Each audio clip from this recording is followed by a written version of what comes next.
Hello and welcome back to my channel. This is Caffeinated Dynam. Today we're continuing Dream Daddy. We are finally going after Joseph, the last one on our list. The last daddy that we haven't pursued yet. Gonna start a new game, run through the character creator, and see what Joseph's route is like. I am so nervous. Dad. Dad, wake up. I finally opened my eyes and sit up. I'm lying in the middle of the living room, spooning a moving box. I yawn and stretch. Morning, Amanda Panda. Aww. Yikes, dad breath. Go brush your teeth. Build that dad. Build that dad. It didn't click.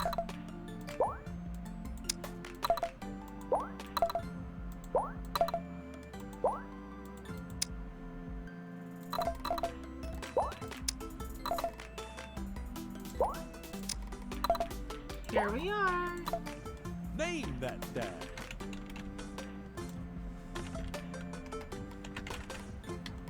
Be that dad.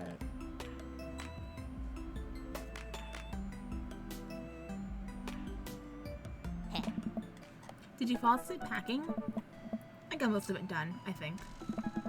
Searching around the room, it looks like I did a pretty good job. Every box is sealed except for one. Wait, straggler. Huh? What's in it? Looking into the box, I see a bunch of old photos and little photo albums. Yes. Whoa, I haven't seen these in years. I pull out one of the dusty albums from the top of the pile and we begin looking through it. That's the coolest baby I've ever seen. The only way your father and I can get you to stop crying is to put the sunglasses on you. But whenever we try to take them off, you start crying again. You spent the first 2 years of your life with sunglasses on. Nice. Halloween when you were maybe 4? Oh my god, that dragon costume. You couldn't decide between being a princess or a dragon, so you went with both. Princess Dragon. Why do I remember crying in that dragon costume? You saw yourself in the mirror and realized you were afraid of dragons. Seeing yourself inside the dragon mouth was a realization of your greatest fear, I think. Right, yep, definitely repressed that memory. And this was you in your horse phase.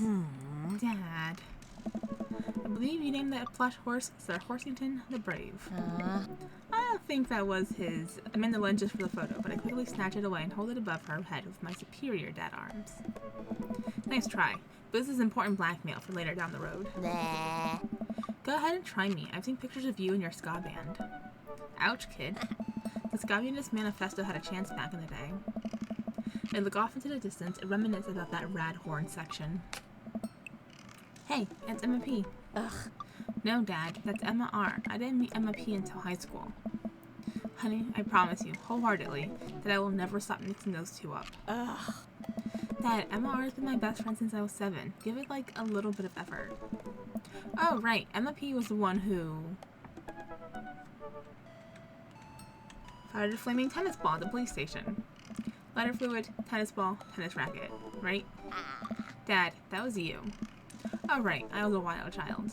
I was 6 when you did it. Okay, Amanda, I wasn't aiming for the police station. It just happened that there was a police station in the vicinity of where I wanted to hit a flaming tennis ball. Yeah, I remember you explaining that to the police. They didn't believe me either. Anyway, I gotta show this to Emma R later. She'll get a kick out of it. The first photography award you ever won. Yeah, and I got the $20 gift card to McFriday's. Alright. And then you got food poisoning from the cheesy tostada blats. I think you mean food poisoning, you know, with a Z. Ugh. Dad. Still can't drive past McFriday's without gagging. Still proud of you, though. Amanda reaches deep down into the box and pulls out one last photo. Neither of us say a word. We stare at the photo for a long moment. I finally decide to break the silence. This was the day you were born. It's kind of a funny story. We got into a car accident right there in the hospital parking lot. It wasn't anything big, just a fender bender. But of course, I was freaking out, and the little old lady who crashed into us was freaking out, and I didn't know what to do. But your father, oh man. He holds my hand and looks me directly in the eyes, the calmest I've ever seen him. He says, "It's okay. It's all gonna be okay." Oh. He was right, you know. I stared at the picture for longer, maybe too long. I miss him. I can't even imagine what it must be like for Amanda. She pats me on the back. Huh. Come on, Pomps, we gotta finish packing. The moving van won't wait forever. You're right. Ah. Amanda and I pile into the car and take one last look at our old house. So many memories here. Hard to believe your father and I bought this place almost 20 years ago. Huh? Hey, remember when I shattered the front window playing catch? You always had very strong arms. Huh. Hey, remember when I shattered the other front window pretending to be a robot who breaks windows? You were a very imaginative child. Alright. Hey, remember when I broke the back window playing, hey, we get it, Amanda, you break stuff. Huh. And there'll be plenty more stuff for me to break in the new place. Memories to make and stuff to break. You ready? We sit in silence for a moment. I watched my daughter grow up in this house. It will forever hold a place in my heart, but it stings a little bit to leave it behind. I'm ready. The moving van begins to pull away, and I get the car into position to follow it. I watch our house, our old house, disappear in the rearview mirror. So what? To sell me on our cool new pad. I clear my throat and do my best cheesy announcer voice. Nestled in beautiful, scenic downtown Maple Bay, our new house features multiple places to sleep. Not only are there bedrooms for your sleeping pleasure, but couches and floor space where you can, yes, catch a wink. What a deal. I mean, it's Sleep Wharton for the week. You sleep more than anyone I know. I admit my fault, Pops. I keep it real. Anyway, it's also smaller than our last house. Cozier, one might argue. Good spin. I think it's great. Won't we be closer to a lot of cool stuff that we can walk to, so I don't have to waste gas? And I mean, trying to park downtown is, you know. Amanda, you know you're gonna have to learn how to parallel park at some point, right? Not gonna happen, Pops. I think someone needs to do a 3-point turn on their attitude. I don't know how to do that either. Have you met the neighbors yet? Not yet. The neighborhood seems pretty quiet. So you won't have to chase any rowdy teens off your lawn? You are the very teen you mock when you say that, honey. I'm in my last year of high school. I'm practically dust. Yeah, you're real? Don't you dare. Senior. Dad, I know where this is going. Citizen. I'm just gonna ignore that. But I won't forget it. So what's item number 1 on the new house agenda? Well, first we need to forge a path for the solid wall of boxes that's blocking the living room. I simply installed the washer and dryer. We need to go grocery shopping. Pops, cool your jets. You have to promise me that we're gonna take a break and explore the neighborhood. Okay, you're right. We'll get some work done and then check the area out. We pull up to the new house and step outside. The lawn is freshly mown and the for sale sign is still in the yard. Hiya! A swift kick from Amanda, the for sale sign is no more. Nice form, Sweet Pea. I got a problem with authority. I'm so proud. Man, on the karate chop you tuckered me out. I could really go for a sandwich. An ice cream sandwich. Sweetie, it's 10 a.m. We need to unpack first. As much as I would also like to enjoy a delicious and healthy ice cream stand-up right about now, we got work to do, kiddo. And we need to make it snappy because there are 5 sealed crates of DVD box sets blocking off the bathroom and I gotta pee real bad. Well, don't let the entire cast of all 13 seasons of Shark Tank full of actual sharks stand in your way. Let's get to it.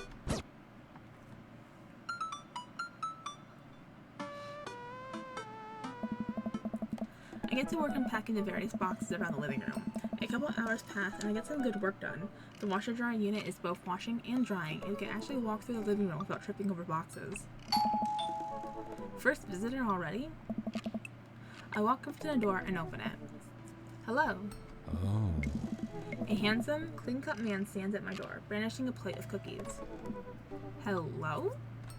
Yes. Oh, where are my manners? My name is Joseph. I'm your next-door neighbor. Oh, yes. Hi. I'm Louie. That's what my name is. I saw the moving van and thought I'd bring over some cookies.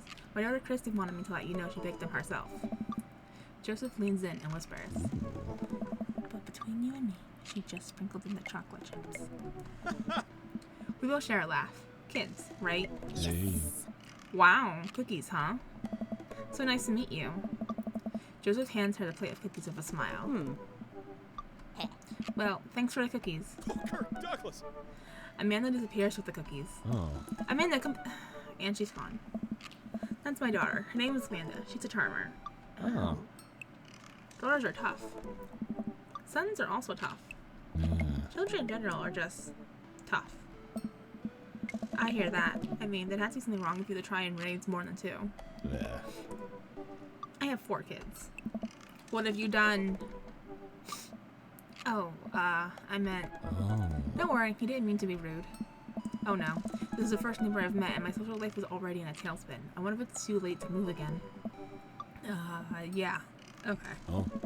Is the missus around?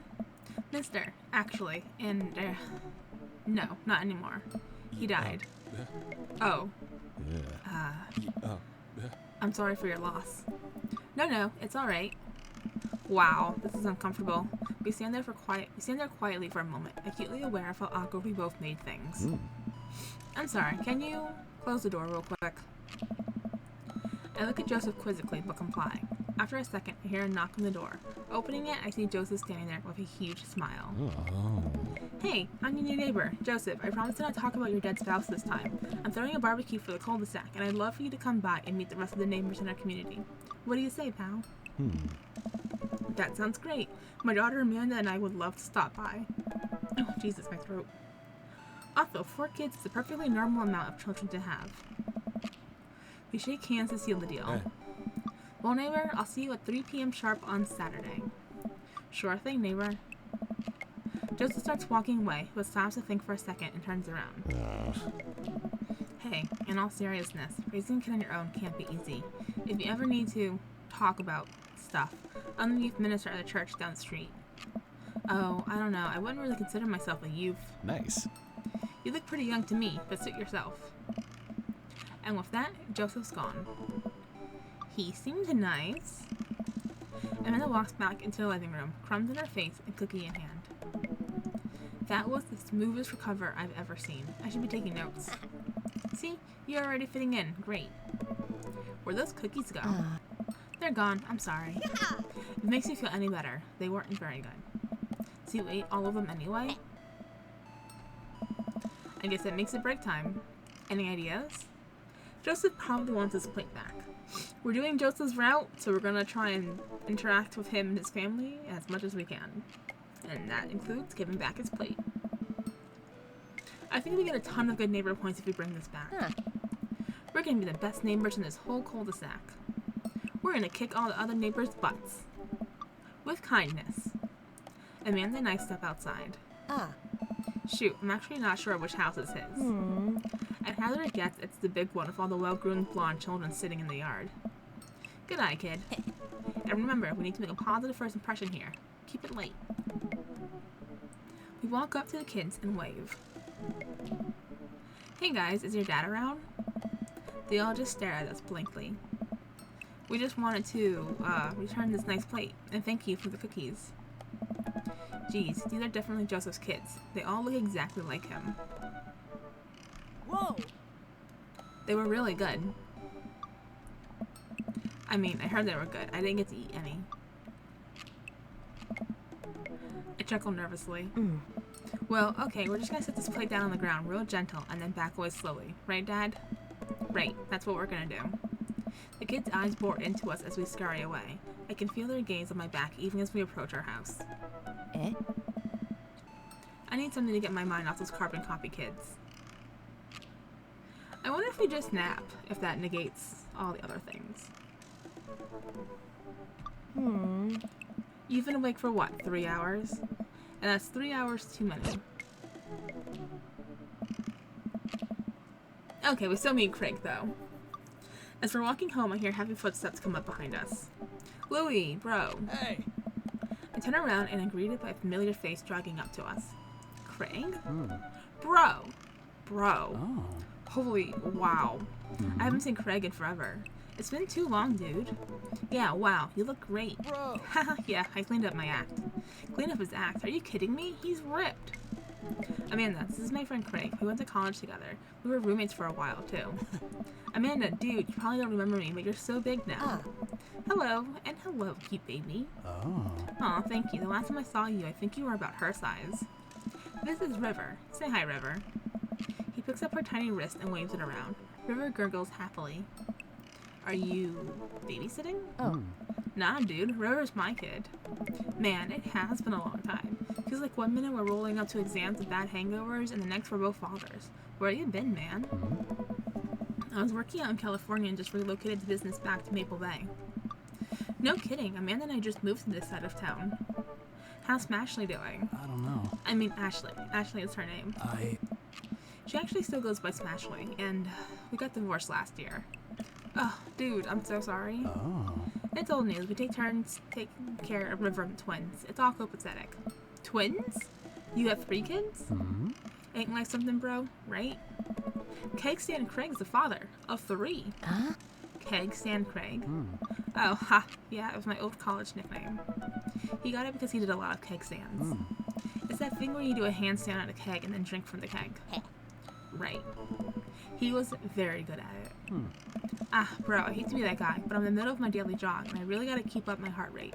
Front River along for, you know, resistance training. You jog daily? I jog yearly. On January 1st, when I promised myself that I'm gonna jog daily for the rest of the year, but give up after 30 minutes and just walk home. Oh. Well, it's never too late to get back into it, dude. You should join me sometime. Ha! I don't know. Dude! Come on, it'd be fun. We can grab breakfast afterwards, catch up. We can do a bro brunch like the good old days. Alright, sure. Sounds great. Oh. Great, let's get that going soon. I better get moving. Good to see you guys. Craig gives a little wave, puts his earbuds back in, and jogs off. I can't believe Craig is ripped and has kids. I'm reeling. Hmm? Why's that? The Craig I knew is not fit to be responsible for any living thing, including and especially himself. One time I watched him drink an entire jar of marinara sauce for dinner. Amanda, he opened up a new jar of marinara sauce and then he drank it like it was a thing that normal people do. It was unholy. And then I asked him what the hell he was doing and he said, and I quote, "It's basically a smoothie, bro." I mean, technically, he's not wrong. He jogs. He was jogging. He's like a totally different person. Anyway, we better get home. I'll have plenty of time to reflect on how old I feel later. Amanda and I flop down onto the couch. Amanda has to shove some empty boxes out of the way before she can sit.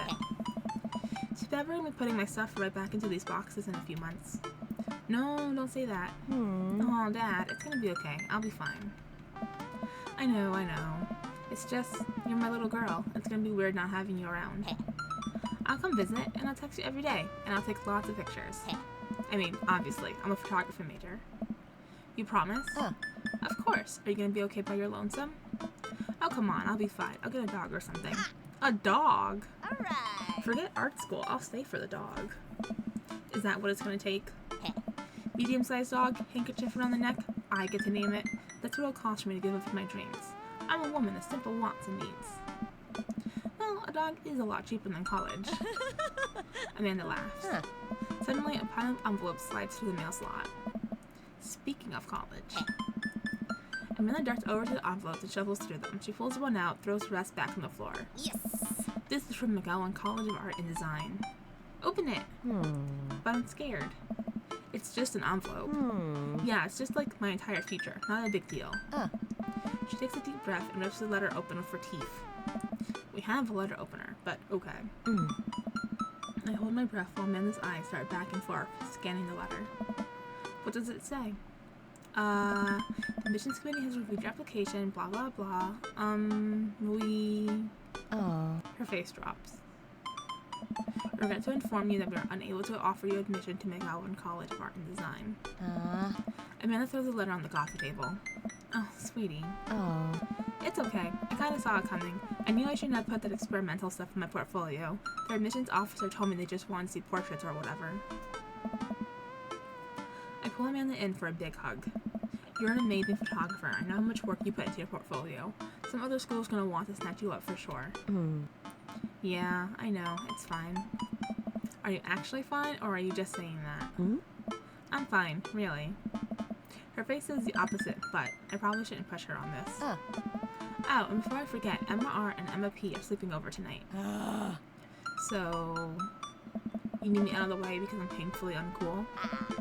I would choose more delicate phrasing, but yes. Well, I'll have you know that I conveniently already had plans for tonight, so you'll have the place to yourself. Yeah? What are your plans? Quick, think of plans. I'm going clubbing. I'm gonna put on a nice outfit and go tear it up on the dance floor.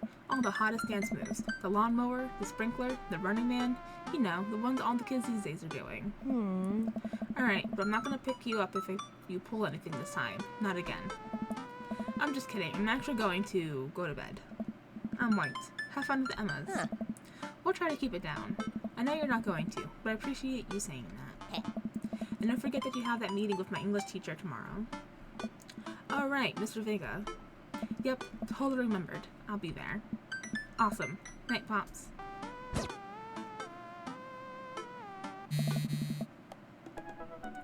I wake up to a text from an unknown number. Rise and shine, early bird. Still want to work out? This is Craig, by the way. Holy crap, it's 6 a.m.? Who does 6 a.m. anymore? Without realizing it, I drift back to sleep. Whoops, must have winked out. I check my phone again. Hey bud, still want to get your swole on? I'm ready to tear up the track. Hit me up. God, the last thing I want to do right now is work out, but it is Craig. I do want to catch up. Go back to sleep. I shoot a quick text to Craig to apologize for bailing and immediately fall back asleep. Oh man, how long was I out? What time is it? I look over at the clock. It's 3:55 p.m. I have to be at that parent-teacher conference in 5 minutes. I jump out of bed, throw on the nearest clothes, and run out the door.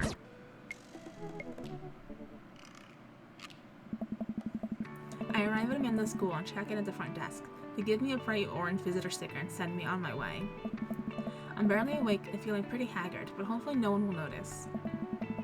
I check my watch and am relieved to see that I'm only 2 minutes late.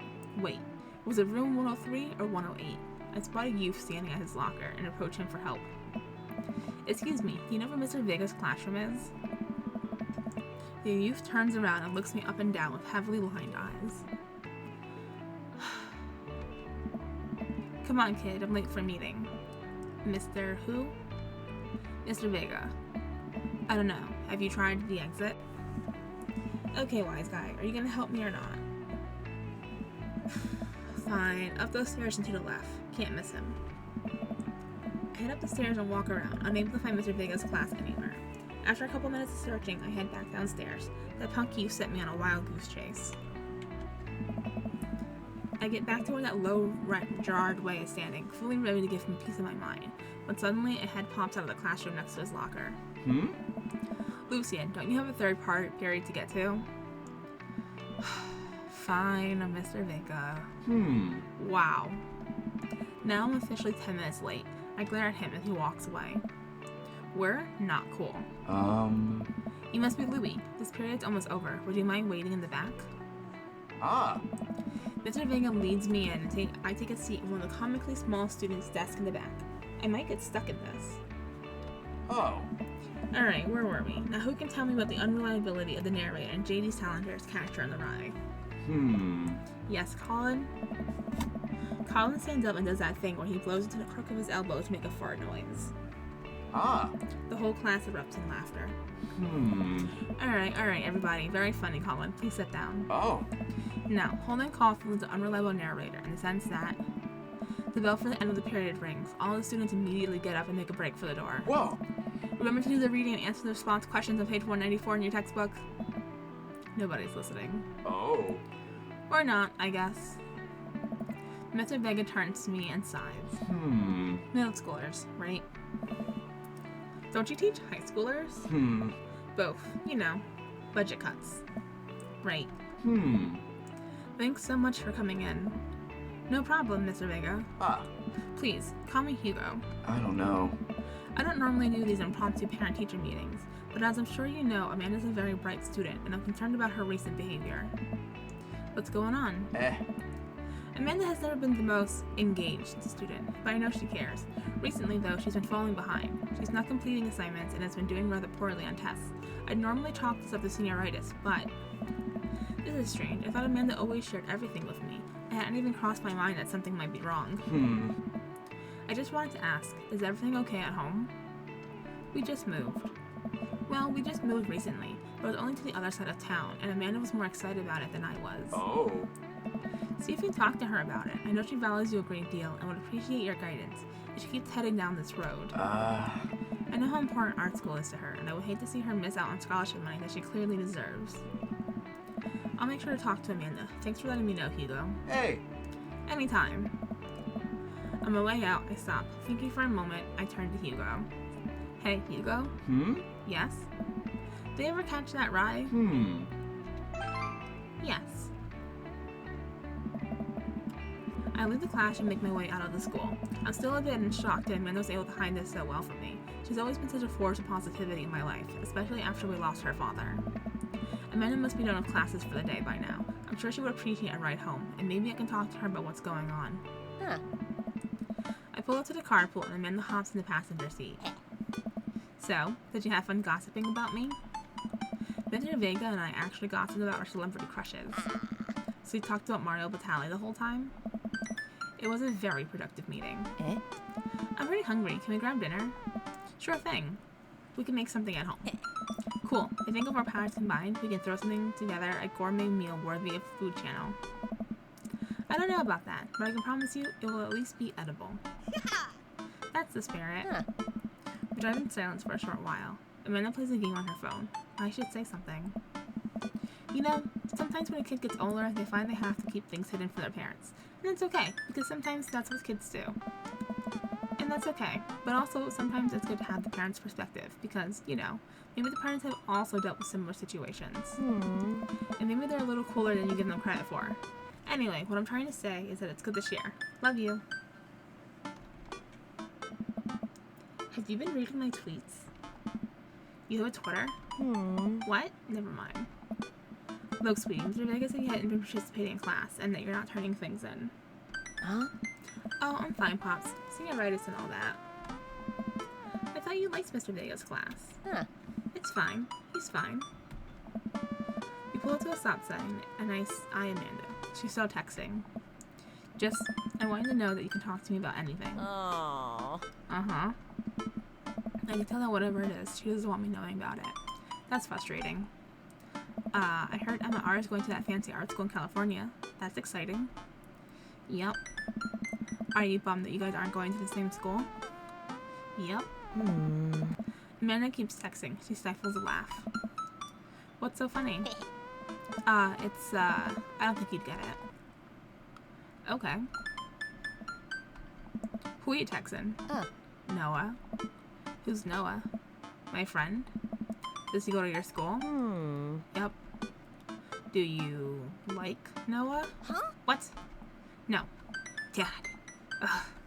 I can't believe you would. Dad. I mean, jeez. Why would you... Gross. Sorry, just asking. Dad, he's just my friend. Guys and girls can be friends. He's my friend. Okay. Jeez. This is going well. Well, good talk. Love you, kiddo. She leans forward, turns up the radio. I guess that conversation is over.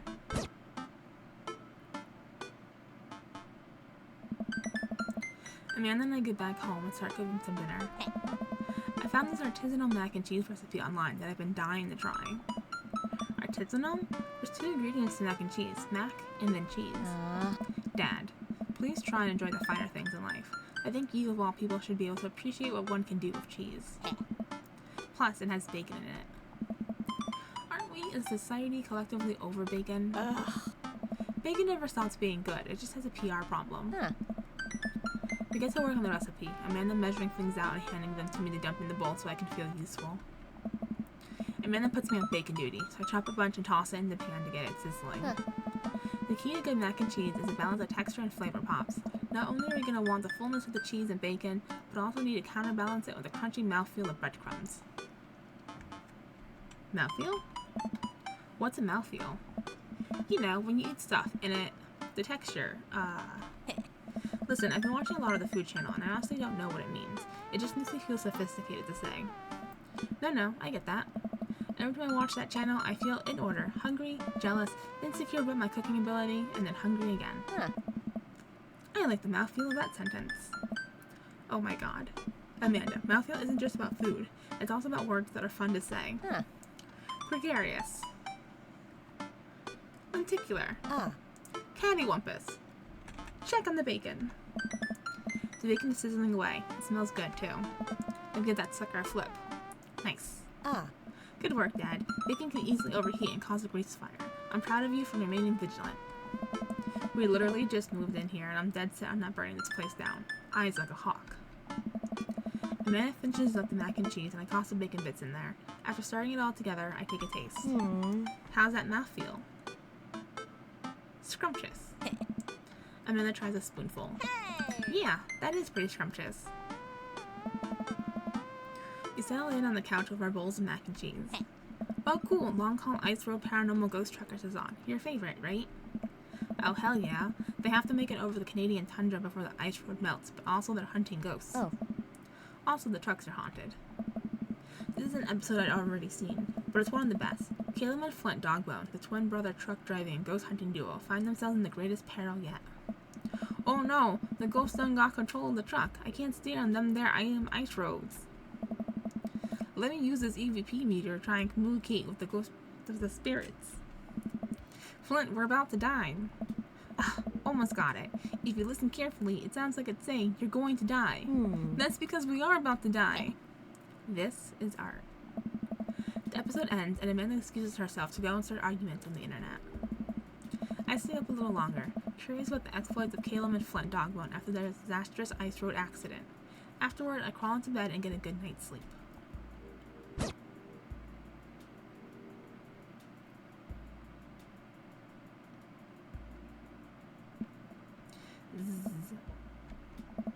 Morning, sleepyhead. 5 more minutes. You have never ever let me have 5 more minutes, so get up. Fine. We have cereal for breakfast and spend the morning putting together furniture. Amanda's much better at interpreting the tiny manuals. We're able to put together a few shelves and one desk, but I'm pretty sure it was supposed to be a bookcase. So, you excited for the cookout today? Excited to beef up my grilling skills. I'll see this as a learning opportunity. If I can sneak some hot grill tips, I think we can consider it a success. Don't you want to meet some of the people in the neighborhood? I'll probably end up standing uncomfortably in the corner with a plate of food and hope that nobody talks to me. Dad, you're a beautiful work in progress. Look at that butterfly to emerge from the cocoon. The social butterfly. Well, we better start getting ready. We definitely don't want to be late. What? No. We have to be fashionably late. Who shows up to a cookout on time? You know what? We're going early, just because you said that. I head out the door and Amanda reluctantly follows. We walk across the street to Joseph's house with a store-bought veggie plate. We didn't want to risk burning down the house again. I guess we're not as early as we thought we were. Joseph's backyard is already packed with people, and the smell of hot dogs plays through the air. Small children run through a sprinkler, and adults chat in small clusters. I set a veggie plate down on a table next to 2 other veggie plates. Hey, there's Joseph. I wave to get his attention. The moment he sees us, he jogs over, arms open wide. Welcome. I'm so glad you 2 are here. And you brought veggies. Let me introduce you to my family. Kids, come over here. This is Chris, my eldest. Yeah. Hi. Oh. This is Christian and Christy. They're twins. Hey. They stare creepily and say nothing. Yeah. Then, of course, there's our youngest, Krish. Wait, where is Krish? Maybe Mary put him in his crib. Oh. Oh, and how can I forget my lovely wife, Mary? Joseph pecks her on the cheek. She smiles. Ah, Mary, sweetheart, did you put Krish to bed? I'll have to go look for him. But what? You'll have to... Joseph takes a moment and regains his composure. Mary, this is our new neighbor, Louie, and his daughter, Amanda. I shake her hand, but I have a glass of wine that I need to tend to. I love her. Nice to meet you, Mary. Charmed. Well, I have to go over there now. My wife has a wonderful sense of humor. But please, you 2, enjoy the barbecue. All the guys are really excited to meet you. Here, let me introduce you around. Oh. Have you met Matt yet? Who? Oh. Hey, Matt, come meet our new neighbors. This is Louie and Amanda. Amanda and I both give him a wave. Hey, I'm Matt. Nice to meet you, too. Matt runs the coffee shop down the street. He bakes a mean carrot cake. Matt grins sheepishly. Oh. He also knows everything about music. His record collection takes up a whole wall of his house. That's me, the music guy. That's a bit of an understatement. He also used to be in a... I'm just the music guy. Always stoked to discuss music, tunes, and stuff. Hey, That's so cool. I love music. hey, Matt's ears seem to perk up. hey, dude. Oh yeah? What kind of stuff do you listen to? Let's stick with dad rock.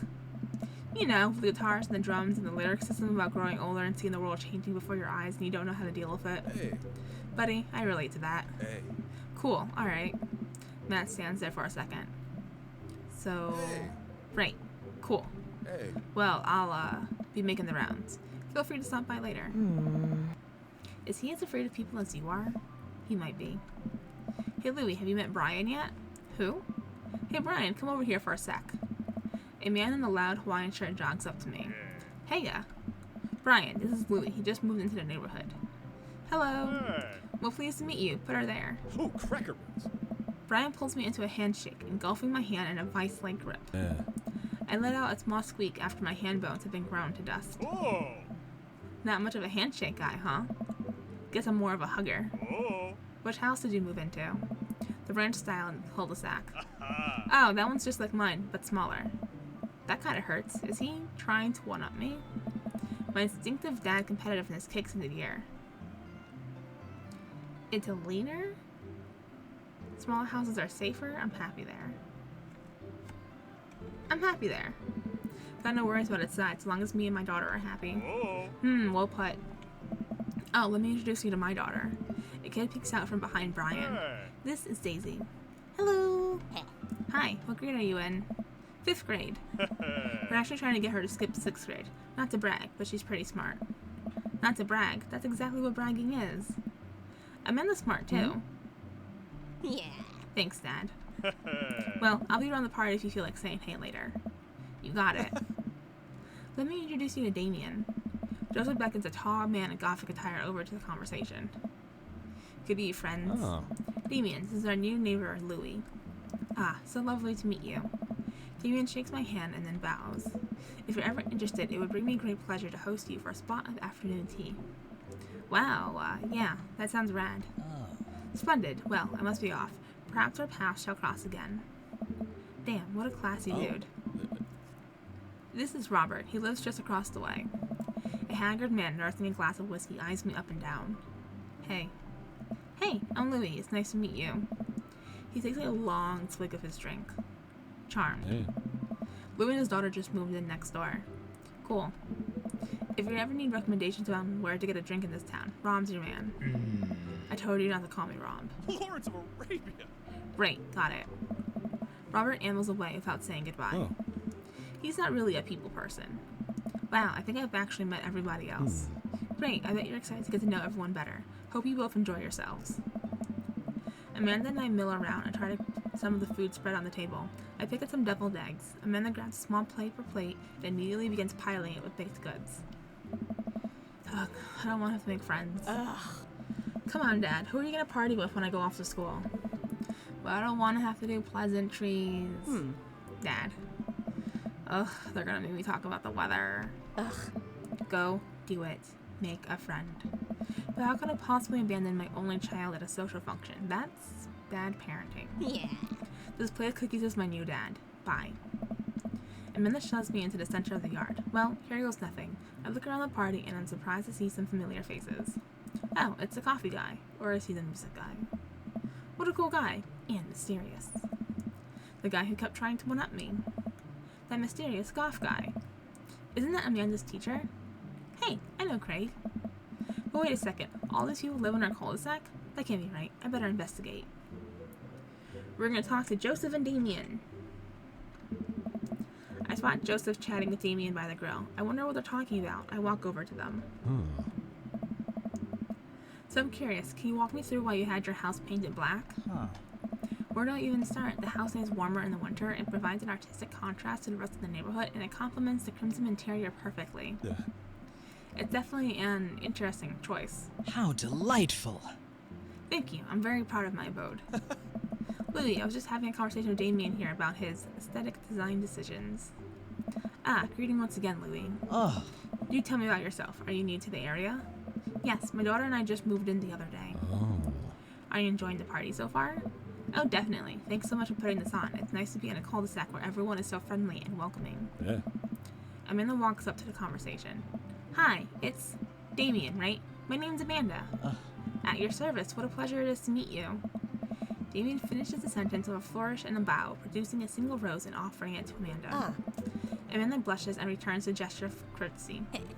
My, do you know how to treat a lady? Whoa! Hello, Amanda. Seemingly out of nowhere, Joseph's twin kids appear. Are they speaking in unison? Whoa! Hey. Won't you come play with us? Come play with us. Forever. Guys, enough of the creepy twin shtick. We've talked about this. Christian and Christy slowly back away. Where do you think they got that from? Mary pops into the conversation, wine in hand. I don't know. Mary takes a long sip of wine. I think I might have taped over a VeggieTales VHS with The Shining. Who knows? She takes another sip of her wine. Where's Krish? Come on. Wasn't he with you? You had him a moment ago. He's probably stuffing dirt in his mouth. He'll be alright. Toddlers are pretty resilient. Mary tips her glass to me. Ain't my first time to the rodeo. It's my fourth. Give it a rest. I have squeezed 4 little... Sweetheart, would you do me a favor and please find Krish? That would be great. I'm sure he's fine. Mary. Okay, jeez. Mary finishes her wine and wanders off. Dad, can we go now? Lucien, have I introduced you to Louie yet? Hey, it's that punk from Amanda's school. I remember you. Whatever. That's no way for a young man to speak to his elders. Be polite. Lucien bows. Whatever, sir. Lucien bows again. Mr. Christensen, may I have a veggie burger, sir? Coming right up, bud. Are you vegetarian? Yep. We got 2 veggie burgers. Did you know that some people in the Victorian era were vegetarians? They described carnivorous type people as bloodlappers. Dad. Hey. That's really interesting, Damien. Joseph turns to the grill. Just a hint of a tattoo peeks out from underneath his sleeve. I can't believe I didn't notice it before. It looks like the bottom of an anchor. Whoa, is that a tattoo? Hey. Yep, I wasn't always a youth pastor, you know. That's so cool. Want to see mine? What? Lucien pulls back some rubber bracelets, revealing a lopsided 666 in black ink. My buddy gave me a stick and poke tattoo last week. I think it's healing up pretty good. Lucien. We'll talk about this later. That's pretty cool. What's the significance of a tattoo? I don't know. I just thought it looked sick. Well, in my opinion, the only reason you need to get a tattoo is because you want one. Careful though, that number carries weight. Man, Joseph is a way cooler youth pastor than I thought. I just figured youth pastors popped out the womb with a Bible. I wonder what he did before preaching. Burger time! Without further ado, let's work some magic. Joseph closes his eyes, takes a deep breath, and gets to work. With the greatest of ease, he sets patties on the grill, flourishing as he flips his spatula in the air. It's easily some of the best grill work I've ever seen. You guys think this is my first time in front of a grill? He's working faster now, effortlessly tossing cheese onto patties and perfectly grilling onions on the side. One after another, the dads take notice and crowd around Joseph to admire his masterful technique. You probably didn't know this, Louie, but Joseph is known around here for his grillmanship. He's unbelievable. Hey. I try to get on his level, but I just can't catch up. Hey. Let us keep studying. He has a rare quality about him. Mustard, we keep talking about this. Can't we just appreciate the artist? I've never seen him make a mistake. Okay, we need to stop. This is getting too cheesy. Please stop. All the children at the party booed the glorious display of puns in unison. Alright guys, the food's ready. Please form an orderly barbecue. Amanda groans. We all grab our food and hang out, enjoying perfectly cooked cheeseburgers. Man, it's so wild how all us dads live in the same cul-de-sac. Hey, yeah. Kinda nice, isn't it? It feels like there's a real community here. Totally helps when you're just a single dad trying to raise a kid. We're happy to have you here, man. I think you're gonna like this neighborhood a lot. Plus, Amanda seems to be getting along with all the kids. If she decides to get into the babysitting game, she'll really make a killing. Hey, why don't you add us all on Dad Book? Dad Book? Yeah, it's a great social network for dads to keep in touch with each other. We're all on it, so if you ever need to reach out to anyone, that's the simplest way to do it. Sorry, I'm just an old-fashioned dad. Social media goes over my head sometimes. Don't worry, Pops. I'll help you figure it out. The rest of the barbecue goes smoothly. We all trade stories and drink beer as our kids play on the lawn. Amanda breaks up a fight between Carmencita and those weird twins. I think they wanted her soul. Amanda and I walk back to our place as the sun sets over the neighborhood. Pretty fun party, don't you think? I mean, I got a burg in me. Sweetie, if I can impart any sort of wisdom upon you right now, and not that this was a bad situation, but if you're ever in an uncomfortable situation, always look for the silver lining. The silver lining gets you through to the other side. We ate rockin' birds today, and it was good. Yeah. Amen. Well, hey, at least you met some other cool dads. You should hit them up on Dadbook. Maybe I will, if I ever figure out how social media works. I have a good feeling about this place. Me too, Dad. Eh? Amanda and I arrive home with remnants of our veggie plate. Seems like nobody was really into the cauliflower. Any big plans for this evening? Actually, yeah, I'm going out with some friends. Oh, is that okay? Of course, just keep me posted. And be home before midnight. You got it. And be careful. I will. Make good choices. Of course. And call me if you need anything. Dad, you're not gonna do that thing where you wait silently for me to come home in the living room with all the lights off, are you? What? No. I've never done that, and I will never do that. Okay. Do you have plans tonight? My plans were kind of to eat ice cream and watch TV with Amanda, but I'll find something to do. I'm gonna see how long I can sleep for. Kiddo, I am tapped out. But the sun hasn't even gone down yet. I still have to sleep to catch up on from when you were a baby. Just let me be. I'm just relaxing tonight. Have fun, okay? Great. See you later. I watch Amanda drive off into the night. I really do hope she has fun. I plop down in front of the TV and turn on some Wine and Dine Mastermind with celebrity chef Gavin Chapman. Looks like Gavin's making a roasted rack of lamb with rosemary and mashed potatoes. I love feeling a cook like that. Although I think I was actually good at cooking, I use my powers for evil. Just like making baked Alaskas all day instead of any food with real nutritional substance. Man, Gavin Chapman just caught that thing on fire, but he meant to do it. What a professional. I lose track of time as I blaze through several episodes of Wine and Dine Mastermind, and also one episode of some cooking show called Meat Hell. I'm not even sure what that one was about. It was just a lot of yelling. I glance at my watch. Man, it's almost midnight. I should check in with Amanda. I send a text. Hey kiddo, you good?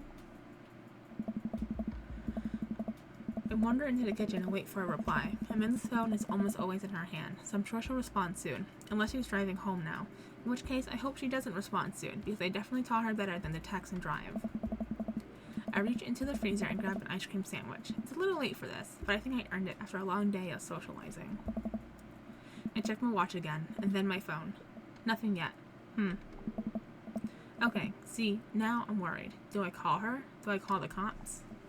No, it's too soon for that. I'll just send her a gentle reminder text. What's up? Half an hour passes. Now I'm really worried. The episode of Gavin Chapman's Meat Hell are not only not assuaging my anxiety, possibly exasperating it with all the yelling, so I keep pacing around the house, waiting for her to come back.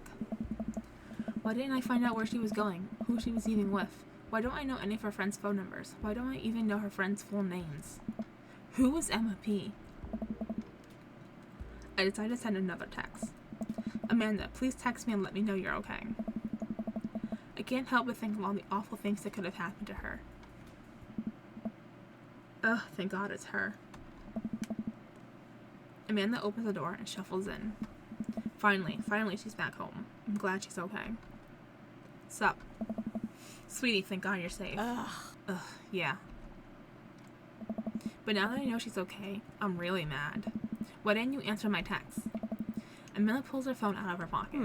Oh, whoops, guess I didn't see those. She starts to walk to her room. Amanda Ann. Whoa, we're pulling out the middle name now?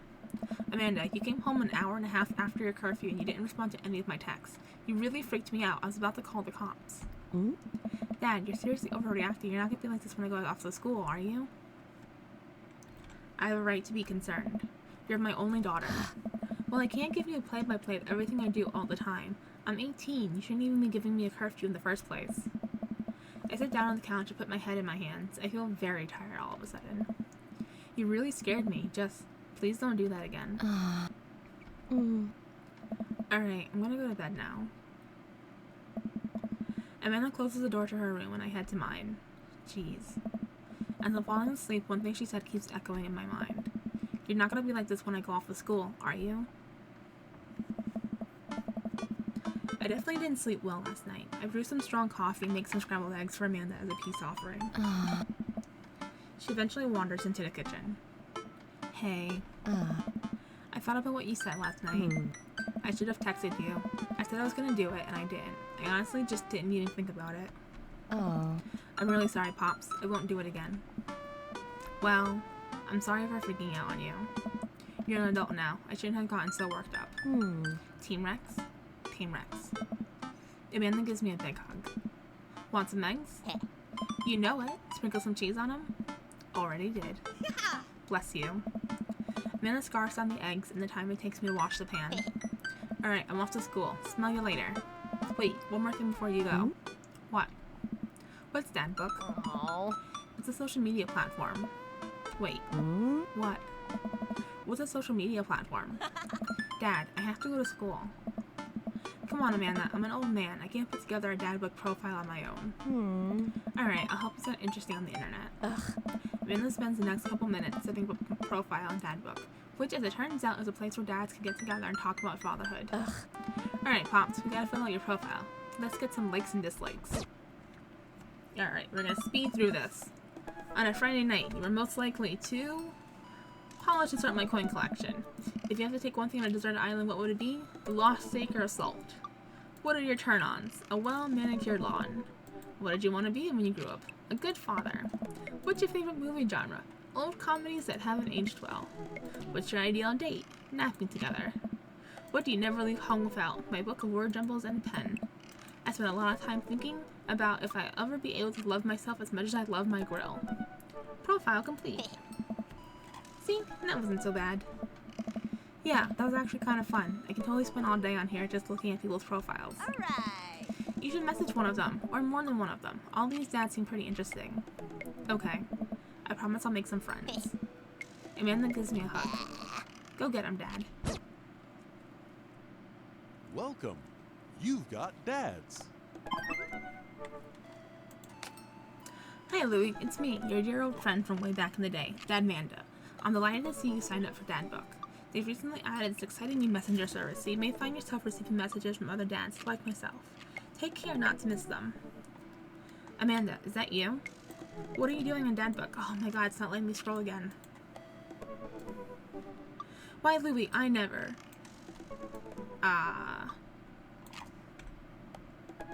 We've known each other since business school. How can you possibly confuse me for your amazing and talented and easy to buy things for a daughter? And though I am, of course, flattered, you should buy Amanda more things. Oh no. Amanda, you know I didn't go to business school. I barely managed to get my degree. Wait. No. Wow. I didn't say that. You never heard that. This is gold. I was a great student, I swear. I graduated at the top of my class because I worked hard and ate all my vegetables. Totally holding on to this for later. Wait, do you remember what I majored in? I declined to comment. Cool. Alright, we're gonna check out Joseph's profile. Hopefully it will let me scroll. No. Oh, I can hold this down and it will eventually... Alright. Joseph Christensen, voted Mickle Bay's #1 youth minister for 5 years running, living in my hometown with my beautiful wife and our 4 amazing kids. If I'm not in church, you can catch me out on the open water, setting sail on the seas of adventure. I love playing guitar and crushing my kids at Candyland. Lol. On a Friday night, you're most likely to leave the community in a fun mixer. If you had one thing to take with you onto a desert island, what would it be? My 6th string. What are your turn-ons? My loving wife. What did you want to be when you grew up? A ship captain. What's your favorite movie genre? Feel-good movies. What's your ideal date? Lovely night on the town with my wife. What do you never leave home without? The good book. I spent a lot of time thinking about how I can be a better man, husband, and father. See, I don't want to date him because it sounds like he's in a loving relationship with his wife. And we're about to be a homewrecker. Message Joseph.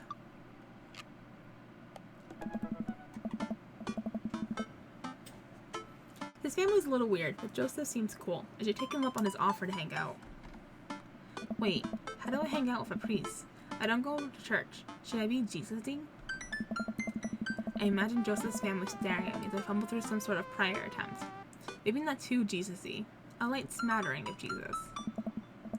Will he want me to pray? Is he going to pray at me? Do I have to pray at him? Talking to Joseph, huh? Huh. Gah! A minute, how many times have I told you not to sneak up on me like that? I selectively ignore it every time you do, Pops. Her eyes are a little puffy, almost as if she's been crying. Hey, are you doing okay there, kiddo? I'm fine. Oh, of course. I'm fine. Oh. I just started thinking about how there are a bunch of people who still don't think aliens exist, and it's bumming me out. Like, space is so infinitely huge. Just because you can't conceive it doesn't mean it can't exist. And I understand the Fermi paradox, but to completely write off aliens, there's so much stuff we just don't know. I'll be okay. I'm glad. The aliens are definitely out there, and I hope they'll one day be my friends. Are you sure that's all you're upset about? If there's, you know, anything going on, I just want you to know that I'm here for you, and I'll always be here for you. Whether you need a shoulder to cry on or a strong dad to go kick someone's butt, I'm only a phone call away. Thanks, Popsicle. I appreciate that. But I'm fine, really. I'm unconvinced, but I'll stop badgering her about it. I'm sure she'll tell me when she's ready. Amanda looks over my shoulder at the screen. Joseph can't read your mind, you know. If you want to talk, just message him. But I've never been friends with a priest before. What do I talk about? My favorite Bible passages? Ice cream socials? Khakis? First of all, he's a youth minister of a tattoo, not a priest. There's a difference? Aww. You're overthinking it, Dad. Listen, just put it like this. Aww. Hello, neighbor. Thanks again for the invite to the barbecue. I'd love to hang out soon if you're not too busy. Isn't that a little too business casual? Fine, fine. Give me the keyboard. I got this. Amanda focuses on the keys. Hey, Joseph. It was great meeting you and your family. I'm still new around here, so if you'd like, I'd love to hang out and get to know you. See ya. Smiley is a nice touch. Almost immediately, I receive a response. What'd he say? Hi, Lou. If you're not doing anything in a bit, the kids and I are making treats for a church break sale today, and we'd love to have you over. It'll be a blast, so let me know. Joseph. Huh, that wasn't so bad. He uses a lot of exclamation points. I'm more concerned about him signing his name with a tilde. I'm willing to let it slide this time. I respond back. Sounds like fun, Louie. Great, come by the house as soon as you're ready. We'll be here. Well, guess I'm doing this. Save a brownie for me? Promise you won't sneak up on me anymore? Amanda stares at me, unblinking. I don't make promises I can't keep. Real to a fault, Pops. And Dad, please don't be weird about the religion thing. Me? Weird? Never.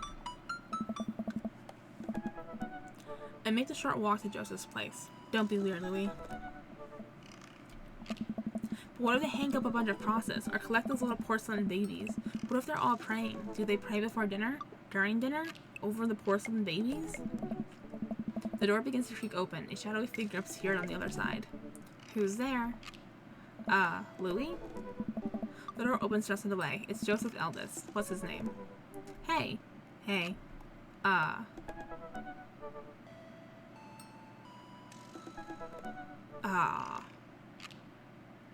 Damn, it was Chris, right? Because Christian and Christy are the twins.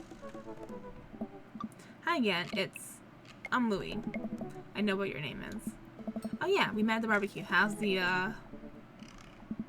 Please don't say it. Jesus. Oh my god. Chris blinks slowly. Maybe he didn't hear that. You're weird. Is your dad? Before I finish, Chris walks into an adjacent room, leaving me in front of the open doorway. Home? This was a great first impression. For a moment, I wonder if I should just go in, further subjecting Joseph's family to my winning attitude and artful charisma. Mercifully, Joseph then peeks his head around the corner. Louie, you made it.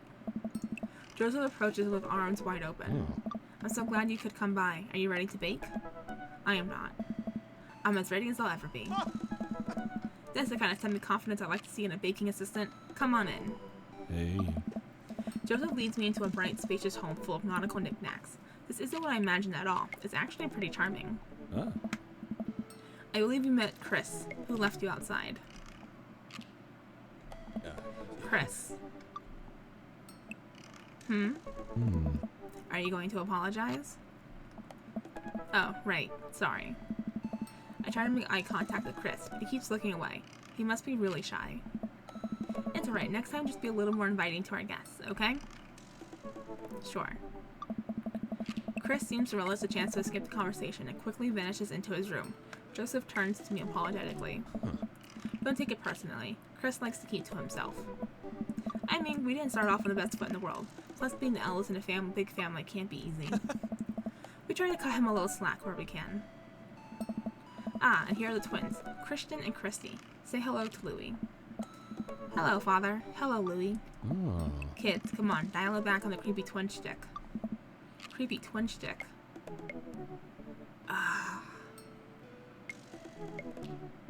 Getting along with the kids has to be good for him, right? Egg them on? Can you two say, come play with us, Danny? Oh no. The twins stared up in unblinking unison. Come play with us, Danny. Joseph covers his mouth and looks away, but he's clearly holding back a big laugh. This is it. This is my dad World Series. Okay, now say, please help us, Mothra. Oh my god. Please help us, Mothra. No, I can't take it. Joseph is trying his best not to break in front of his kids. The twins seem to be catching on and look eager to bust their dad. But can we keep it up? Something obscure. Now say, he who walks behind the rows. The twins tilt their heads in confusion. Uh-oh. He walks? He who... behind? Some rows? The room is silent besides Joseph absolutely losing his mind. That last flub really sealed it. Children of the Corn? Really? Is that not mainstream? I'm off my game something fierce today. Great job, guys. We're scary. I was very scared. Oh, they're smiling! Joseph can't take it anymore. Despite his quiet protestations, he's laughing pretty hard into his hand and the kids giggle with him. The twins, obviously pleased with a new arsenal of spooky weapons, leave the room to terrorize the rest of the community. My work here is done. Hey! I'm going to be hearing those lines for weeks. Next time we hang out, I'll try to teach some lines from The Thing. Alright, so it looks like we've got a bit of a troublemaker on our hands. You think you can trouble out a career pro? I don't know about that. Suddenly I'm interrupted by a loud crash in the kitchen. What now? That doesn't sound good. Christy? No one responds. Joseph furrows his brow and motions for me to stay where I am. Wait here a minute. Joseph rushes into the kitchen. I remember this of Amanda. Half of fatherhood is trying to keep your kids from finding creative ways to kill themselves, and he's got 4. Talk about worry. I take a seat on his surprisingly pristine couch and twiddle with my thumbs.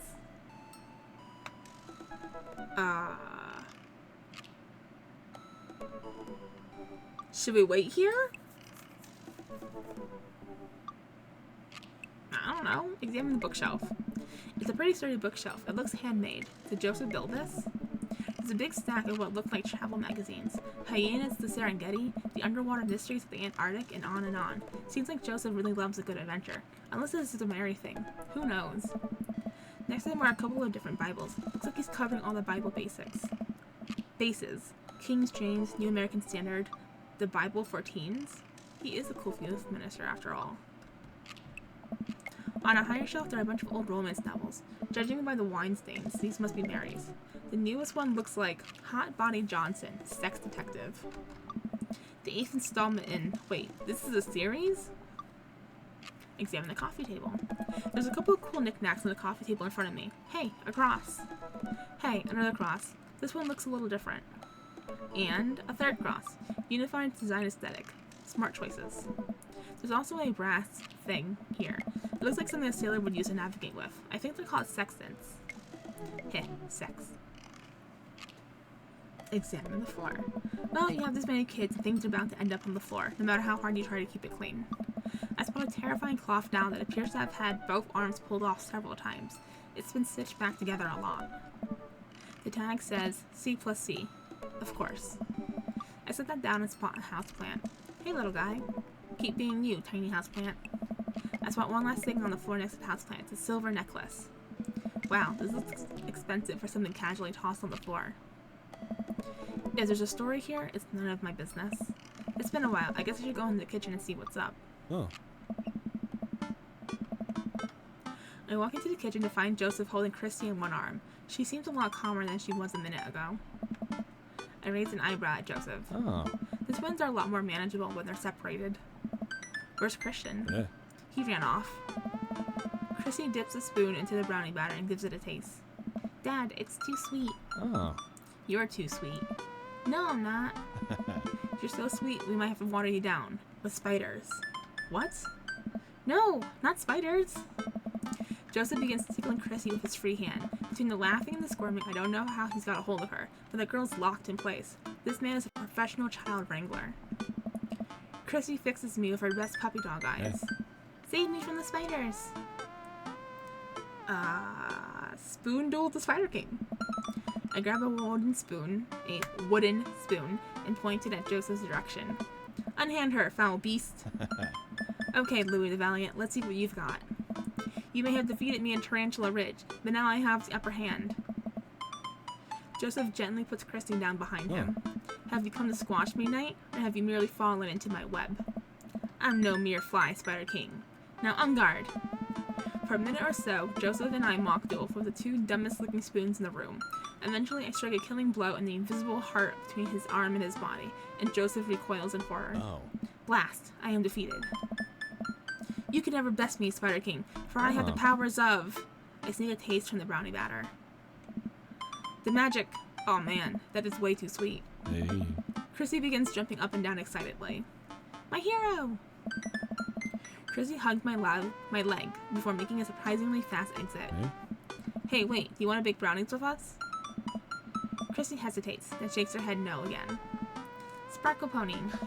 Sparkle Pony? Joseph looks confused. You don't want to bake with Dad now? You want to play with Sparkle Pony? Yes. Oh. Okay, go. Before Joseph could even finish his sentence, Christy is out the door and down the hall. Ahead. Oh. Joseph sighs deeply as he stares into the chocolate batter. He tastes it again, face twisting. Oh. And that is still way too sweet. So what made that crash? Oh. Egg beaters on the linoleum floor. Oh. It's my new techno single. Still haven't thought out a B-side. Now we're both looking into the batter. It's got a sickly sheen of sugar and chocolate candies throughout it, and I have a feeling Christy had something to do with it. Yeah. We need a fresh start. Yeah, like I said, I'm not really a baker, but... Nice. Don't even sweat it, the banking of instructions have mysteriously vanished along with my daughter, so we'll probably be fine. Probably. Yeah. Yeah, probably. He certainly looks confident. Alright, Louie, you've baked a cake from a box before, once. How hard could this be? Now grab a spoon and get ready to rock. Mario Batali, save me.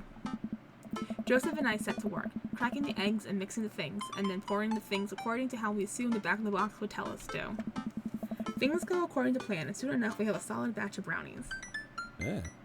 Phew! Wait. Joseph has a little dot of batter on his nose. Oh. Wow, Louie, wait to use those dad skills. I bet you've baked a few box mixes in your time. His nose. Joseph. All you have to do is bring these to the bake sale, and voila, duty done. Oh. Now help me find Chrissy. Keep your eye out for a pony that sparkles. Joseph, hold still. Oh. What? Thumb in position, and got it. Joseph's eyes go wide as I gently wipe the chocolate off his nose. Is he blushing? Thanks. No problem. In less than a second, I lick the batter off my finger. It's really good batter. Yeah. We should find Christy. Yes, we should do that, Louie. Joseph quickly composes himself. Alright, she can't be far. You take the delta position, and I'll watch your 6. Do you even know what that means? Nice. Alpha Tango Sparko. Roger, roger. Joseph starts making his way down the hall and calls back to me.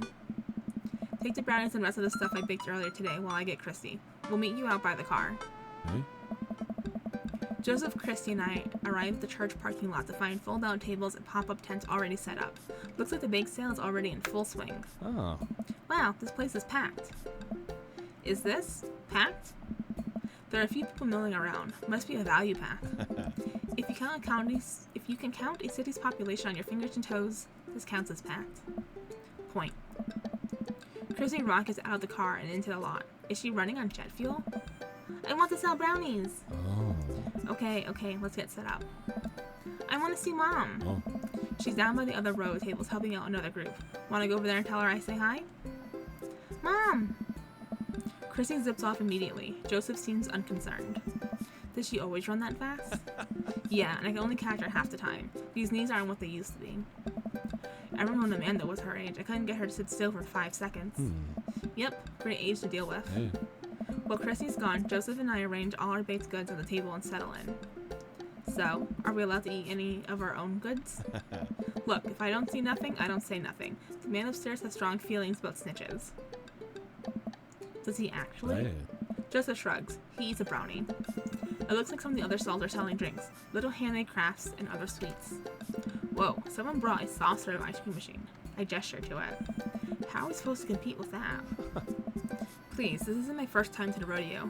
The bake sale rodeo. Oh. There's actually no rodeo here. It's just a bake sale. Oh. I think you and I put together can make one pretty convincing argument for these brownies, don't you? Yeah, totally. We high five. If we bake it, they will come. Yeah. It's not long before we have our first customers. Hey. Hey, dude. Hiya. Matt, Carmencita. Great to see you guys out here. Hey. Happy to support a good cause. Plus, he knows owner and proprietor of the Coffee Spoon, an establishment that specializes in baked goods. I have to scope out the competition. Joseph leans close to me. This guy knows his stuff. Stay on your toes. So, what recipe did you use on these brownies? Don't say use a box recipe. Don't say use a box recipe. We improvised. Chaos. I just let the baking spirit move through me, you know? A little bit of flour here, a pinch of salt there. It's sort of like interpretive dance, but with cooking. Oh. Interpretive cooking, yes. You can never make the same thing twice. Every batch is special. There will never be another batch of brownies with this exact flavor sensation that these have right here. It's a once-in-a-lifetime opportunity, Matt. Hey. Alright, we'll take 2. Actually, we'll take 3. I ring them up and high-five Joseph as our happy customers walk away. See? Not so hard. Yeah, I'm hot off the good feelings from the last sale. Who's next? We sell brownies to a bunch of people I don't recognize, but who clearly know Joseph. Eventually, another familiar face pops up. Louis. It's Brian. Close enough. Oh. Can we interest you in 2... Did he say our name wrong? Can we interest you 2 in any of our fine sweets and treats? You sure can. I bet I can eat 10 brownies. Must resist urge to be competitive. I bet I can eat 11. Let the man buy his brownies. We're not doing this. So we'll put you down for 10? Ha, better make it just 2. 1 for me and 1 for Daisy. Oh. Coming right up. You excited for youth group movie night, Daisy? Yeah, what's the movie? It's a surprise. Joseph leans over to me. It's The Fast and the Furious. Really? Hey. If you think about it, there's some heavy religious undertones. Joseph hands a baggie to Daisy. I'm sure to give you guys the edges. Clearly the superior part of the brownie topography. Thanks, Joseph. Our 2 customers walk off with their purchases. Joseph and I survey our stock. Yeah. These are selling pretty hot. At this rate, we'll have enough money to pay for the new paint job on the church pews in no time. Wait, what happened to the pews? Ernest spray painted his rapper alias on them. Young Steinbach. I would have gone for young man in the sea, but I can respect that. Speaking in ministerial terms, Ernest is hard to reach. In father terms, Ernest is kind of a turd. Being a cool youth minister seems like a lot of work. Oh. It is, but it's worth it. Although, sometimes I wish. Sometimes you wish what, Joseph? Never mind? What? It's kind of silly, but... Do you ever wish you could just drop everything and go lounge around on a beach somewhere in the tropics, drink fruity blended beverages, fall asleep on a hammock, you know, basically live out a Jimmy Buffett song? Joseph. I think about this every single day of my life. My dream is to live in Margaritaville. Oh. One day, my friend, one day we'll be on island time. We make a couple more sales to some more church patrons. Everything seems to be going smoothly. Off in the distance, I spot my own buddy Craig. Oh. Craig! Hey. He's gonna be a hard sell. Craig's a fitness man. I think he comes to these bake sales to test himself. See if he has a result to refuse processed sugar. Are you sure you're ready for this? We go way back. I got this. Oh. Craig jogs up to our table with Briar and Hazel in tow. They're each finishing an ice cream cone, so it's unlikely we're gonna sell them on brownies too. Probably won't be able to sell to the baby. She's impossible to read. It all comes down to Craig. Oh. Hey, bros. Hi, Uncle Joseph. Hi, Amanda's dad. Would you be interested in one of our delicious homemade brownies? I don't know. You can't spell diet without die. Oh my god. No, we're gonna lean in on the college-ness, because that seems to be half of what they talk about. Remember that one time? Hey Craig, remember when we were freshmen, remember how our next door neighbors pranked us by switching out the laundry detergent with dish soap, and how the washing machine, oh my god, English, and how the washing machine exploded with suds? And then we decided to get back at them by baking brownies for them, but sprinkling high-intensity hot sauce into the mix, and then we watched them cry after eating it. Bro. Ha! I would feel bad, but we had to clean up the laundry room ourselves. Anyways, these brownies are like that, but without the hot sauce. Maybe you should get one, for old time's sake. I don't know. Craig thinks for a second. Well, the girls just won a game. You know what? We'll take one for each of us. Oh. Evening River? Oh. I'll eat hers. You got yourself a deal. Oh, we did it. The day winds down, and we're pretty much out of items to sell. Everyone starts packing up. Christy eventually comes back and immediately falls asleep in Joseph's folding chair. Box mixed, huh? Mary saunters up to us. She looks like she'd rather be anywhere else than here. Yeah. Oh, hi, honey. Yep, they're something like hotcakes, which is... Actually, they're just brownies. Cute. Oh. And boring. And safe. Hey, Mary. Mary's eyes dart over to me. Oh. What's the rookie doing here? Oh. I was just hoping to introduce Louis to the rest of the community. Ah. Uh-huh. You got a load of this freak show? What? Weird folk is all. Holier than thou types. Don't you think, Louis? No. Mary. Let the kid answer the question. Shove a brownie in her mouth. Let's go if they seem nice. Let's be kind. They all seem like they're really excited to help out the church. That's pretty cool, I guess. Yeah. Mary, can we talk about this later? Come on. Oh, am I embarrassing you in front of your new friend? Joseph doesn't respond, trying his hardest to keep cool. Can we please talk about this later? Sure thing, honey bear. Mary turns her attention to me. Hand over the cash. Jesus, I'm not trying to rob you. I'm in charge of the funds here. Hand over the cash we've made. It feels like a hefty wad, if I may say so myself. Thanks. Now give me your wallet. What? Hey. Give me your wallet. You think this church is going to fix itself? Oh. Mary. I'm kidding. Sorry, I'll work on the whole pretending to be happy thing. Mary leans in and whispers to me. He's really good at it. Mary walks off without saying goodbye. Yeesh. I'm really sorry about that. Are you okay? What's her deal? Brownie fix everything. Let's go with this one. Let's not make it more awkward for him. This brownie will alleviate the situation. Oh. I take a brownie and split it in half, offering it to Joseph. He takes it, we eat. How's that feel? Better. Oh. You ready to head out? Joseph and I load the folding tables back into my car. Christy nods off the moment Joseph straps her into the car seat. Oh. I drop Joseph off in front of his house. A small yawn sneaks out of me. Oh. Looks like I tuckered you out, huh? I'm a sleepy dad. I think I might finally be crashing from all the sugar. Oh. Ha! I won't keep you up then. Oh. Thanks for helping out today. Happy to do it. Also happy to eat brownies. Well, next time I promise we'll do something a bit more exciting and a bit less free labor. And I'm really sorry about that whole thing with Mary. He shouldn't have had to see that. It's fine, really. I know, but first hanging out domestic problems aren't a good look. You barely know me. Right. Let me make it up to you next time. It won't be Margaritaville, but we'll do something fun. Promise. I smile. I'd like that. Oh. Oh, and one last thing. Joseph tosses a Klingratz brownie through the window. It hits me in the face, but I'm able to catch it. Oh. It's the last one. You earned it. Joseph, please don't leave me alone with this brownie.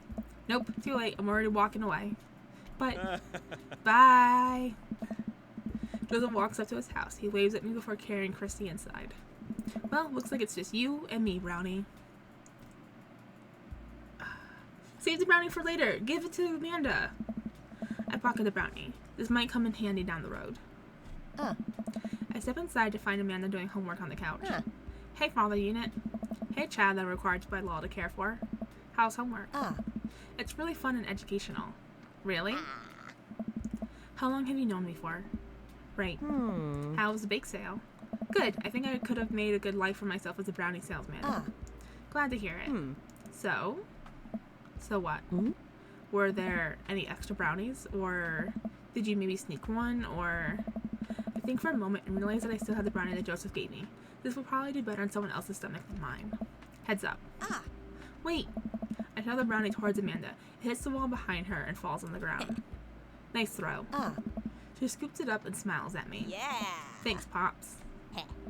Hey, if you're not going to bed anytime soon, would you be game for some real shark hunters from Orange County? I thought the last hunter got eaten by a shark. He did. I sit down next to her and cozy up with a blanket. Awesome. Day complete!